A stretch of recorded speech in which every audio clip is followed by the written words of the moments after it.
mga sis! Kumusta kayo?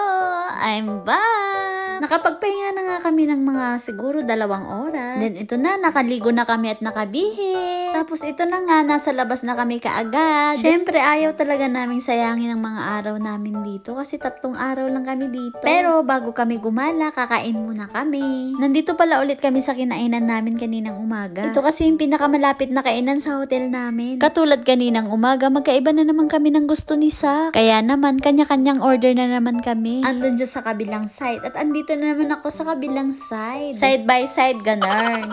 Anong lasa niyang sayo? Tingnan natin.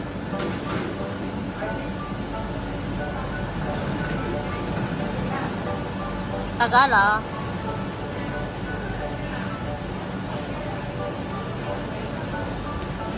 So, 1 to 10. 8. 8.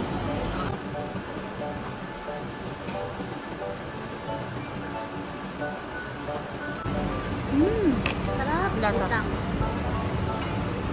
Sarap.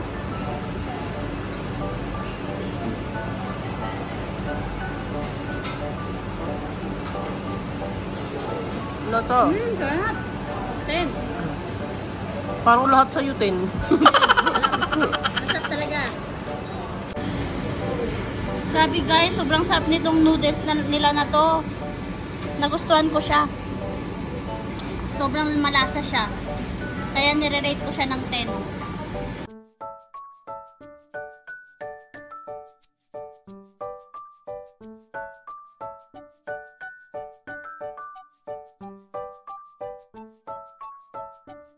Tignan nyo si Sak, 2 yung order niya. Nagustuhan niya yung mga pagkain dito sa Singapore. Nag-order na siya ng garlic noodles niya. Tapos may soup pa siya, sabaw. Naubos na niya yung sabaw. Ito yung kinain ko kanina nung pagdating namin dito. Nagustuhan niya talaga. Ayan ang pinili ko.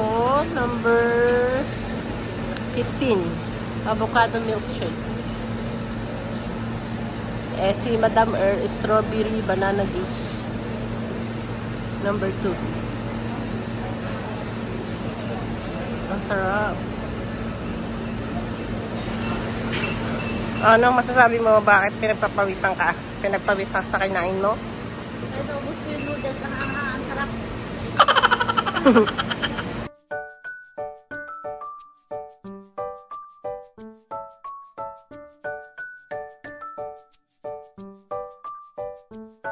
So mga sis, tapos na nga kaming kumain. So ang unang pinuntahan namin ay dito sa Harbor Point. At sa mga oras na yan, hinahanap namin kung saan yung sakayan ng cable car.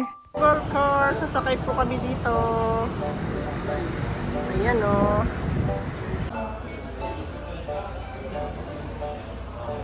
Ang mahal ng pamasahe guys. Kaya sakay kami ng cable car. Nasa 1.4 something ang isa. $35. So mga sis, nakapag-decide kami ni Sak na wag na lang sumakay ng cable car. Parang medyo namahalan din kasi kami. Then hindi siya kasama sa budget namin. At isa pa, ilang beses na rin kami nakasakay ng cable car. Sa Madrid at saka sa Barcelona, pati na rin sa Taiwan, may cable car din. Kaya na-experience na din namin kung anong feeling ng nakasakay sa cable car. Yung ipang sasakay namin doon, ipang kakain na lang namin. Nakatipid pa kami, diba? Ang dami ko na namang dinaldal. Hindi ko natuloy kayo na-update kung saan na kami napadpad dito sa Singapore. Hinahanap pala namin yung Marina Bay. Yun nga lang, nawawala ata kami. Dito kami dinala ng Google Maps. Paakyat tong napuntahan namin na para kami nag-hiking. At malakas ang kutob ko na mali talaga yung pinuntahan namin. Napagod ako. Hindi ako na-inform na mag-hiking pala. Tapos ganito yung outfit. Hindi kasi kami sumakay ng cable car kasi ang mahal. Tapos saglit lang naman pwedeng lakad. Kaya nag-hiking na lang kami. Mali nga yung napuntahan namin, kasalanan to ni Google Map eh. Ang sinearch ko kasi sa Google Map ay Marina. Dito dapat kami pupunta sa Merlion na bumubuga ng tubig. Ang mali ko kasi kung ano yung pinakaunang na search ko, doon kami pumunta. Dito kami napadpad sa Mount Faber Park. Kung sasakay ka ng cable car, dito ka makakapunta, dito ka hihinto. Dito kami napadpad kasi ang sinearch ko kasi Marina, pero hindi ko tinignan na ang napindot ko pala na pupuntahan namin is Marina Sculpture. Hindi na pala kami nakapag-video, nakalimutan ko, kaya ito na lang ipapakita ko sa inyo, 'di ba? Merlion din naman siya pero hindi nga lang bumubuga ng tubig. Marina Bay pala dapat yung tamang pupuntahan namin. Nawala talaga kami at ginabi na nga kami. Sa totoo lang, ang layo ng nilakad namin para lang mahanap yung sakayan. Hindi na kasi kami bumalik kung saan kami nagmula kasi nga napakalayo kaya nawala kami. Tapos natakot na rin ako mag-video kanina kasi parang kami lang dalawang nasa daan. Tapos gabi na nasa bundok pa kami, natatakot ako baka may monkey o kaya naman ahas. Buti na lang may nakasalubong kaming Pinay na nagtatrabaho doon. Pinapastol niya yung aso na alaga niya kaya may nagturo sa amin ng daan. Kaya ngayon nandito na kami sa bus stop. Salamat kay ate na tumulong sa amin mahanap yung daan. Anong pakiramdam ng nawala? Anong masasabi mo at nawala ka? Ha? Sige, i-upload ko to. Ngusong-nguso ka dyan. Anong sasabi mo at nawawala ka? Ha? Nakasakay na kami ng bus sa wakas.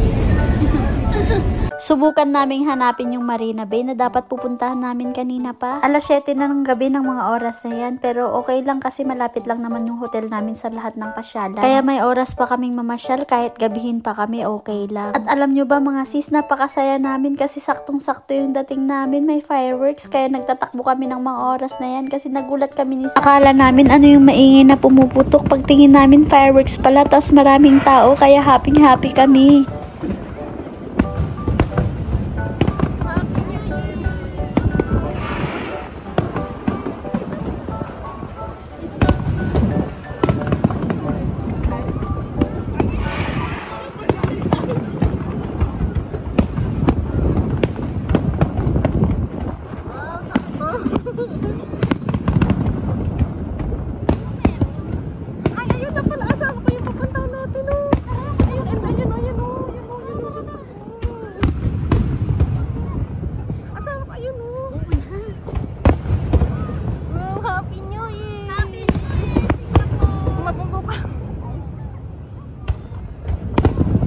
Timing talaga yung pagpunta namin dito, hindi talaga namin inaasahan. As in, pagdating namin, fireworks na talaga. Tapos saktong-sakto din dito pala yung pupuntahan namin, o diba? Ang galing. Nakakatuwa din talaga pag wala kang alam sa lugar, tas bigla mong nahanap yung hinahanap mo, diba?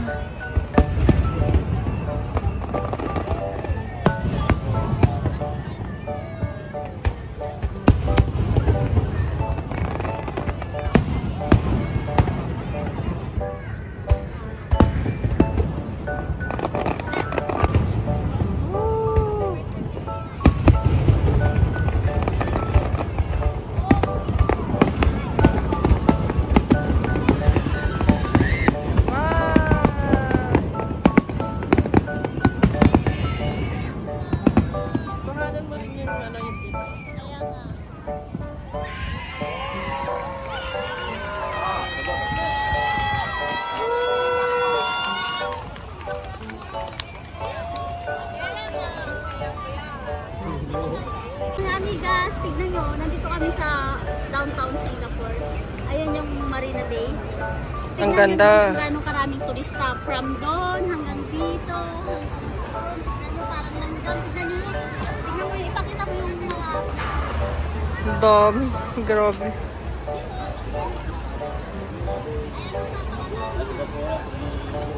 Kung gano'ng karami ang turista sa Thailand, ganon din karami dito. Parang mas marami dito.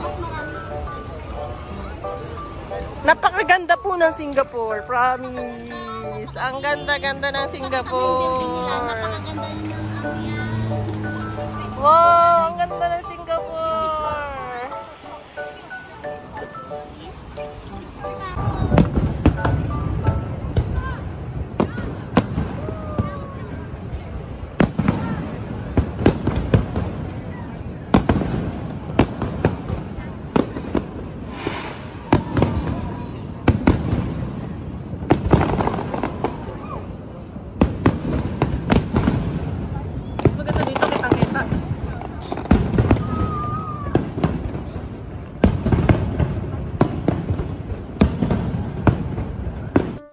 Hindi namin alam kung anong meron dito sa Singapore ngayon. Pero parang ang narinig ko ay malapit na daw ang Singapore Day. Kaya may ganyan, may fireworks sila. Tapos sobrang daming turista din ngayong gabing to dito sa Singapore. Ang dami ko ding nakitang mga Pilipino, lalo na yung mga nakaupo dun sa may grass dun. Parang mga buong family sila na nagbabakasyon lang dito. Kasi kung yung mga nag-work naman dito na Pilipino, bukas pa ang mga day off nila. Kaya nagulat talaga ako sa sobrang daming Pilipino dun kanina. O siya mga sis, mamaya na yung daldal ko ha. Magmo-moment muna ako ha. Pagbigyan nyo na.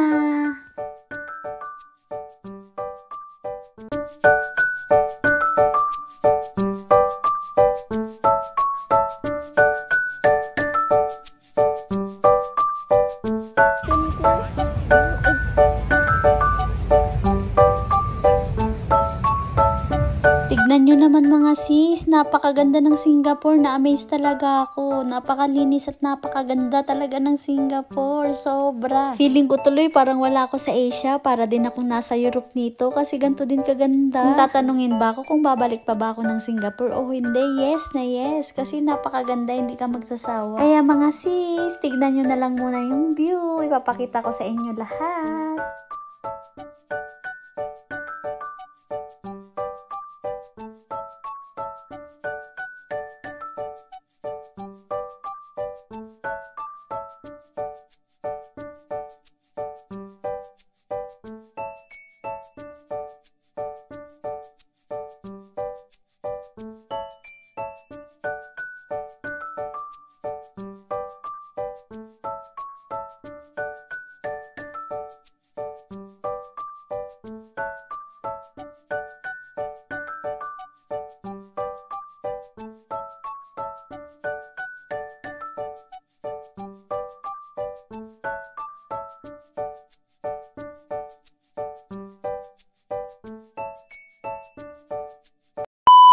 So mga sis, after namin mamasyal dun sa Marina Bay, napagdesisyonan namin na umuwi na at gumagabi na rin. Saka gutom na din kami, hindi pa kasi kami nagdi-dinner. Babalik na lang kami bukas dun kasama sila nanay at ate. Syempre, huwag kayong mag-alala at isasama ko pa rin kayo. Dito pala kami kakain sa malapit lang din sa hotel namin. Magsashabu-shabu kami kasi mukhang masarap siya. At parang ang sarap humigop ng sabaw. Saka natakam din ako dun sa pusit nila na binibenta, pusit na inihaw. At isa pa, mukhang masarap talaga yung pagkain dito kasi tignan nyo naman ang daming kumakain, blockbuster. At ito na nga yung pusit na order namin. O diba, napakasarap niya. At ito na rin yung in-order namin shabu-shabu. Kami pala yung namili ng mga ingredients niyan. Tignan natin kung pasok siya sa mga ilang rate. Unahin natin yung sabaw.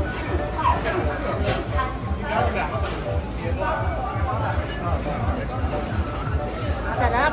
Para akong nasa Taiwan. Ano? 1 to 10? 10. Eh, di ba? Yung ano naman? Wow! Pusit! Ito naman.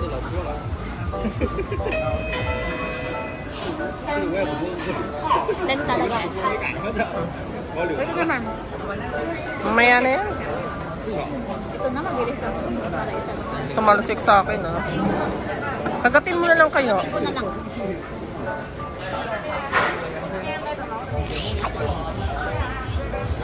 Ako.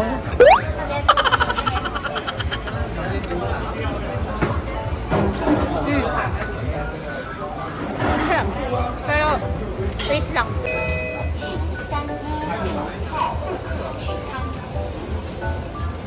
Mm. 10. Wow, 10 sa'yo yan? Okay.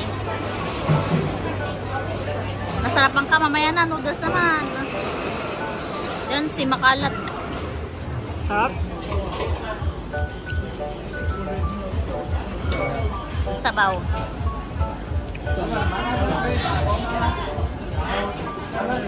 Sarap. Oh, from 1 to 10. 9. 9. O, yung laman.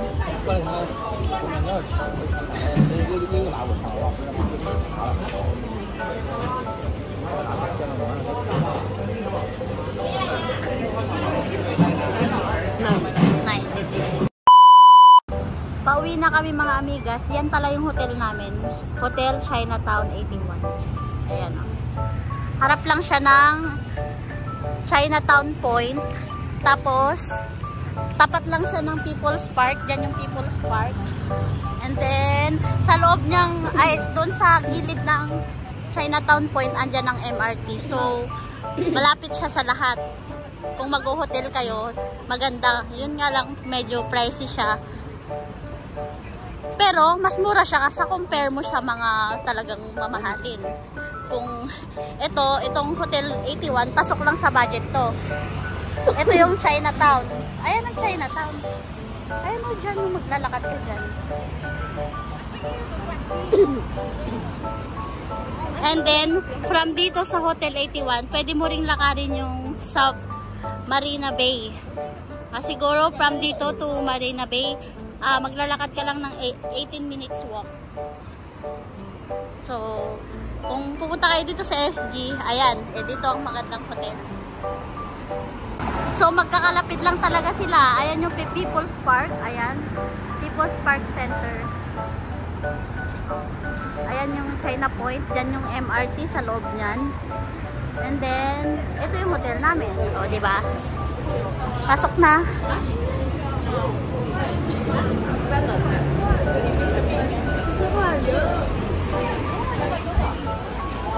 Maganda din yung ambience ng hotel namin.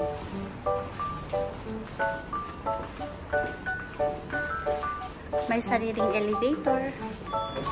So, paano ba yan mga sis, mga amigas? Hanggang dito na lang muna tong vlog ko. See you na lang bukas kasama sila nanay at ate ko. Salamat sa laging panonood. At saka sa mga hindi pa po nagpa-follow, please follow po my page para updated kayo sa mga vlogs ko. I love you all!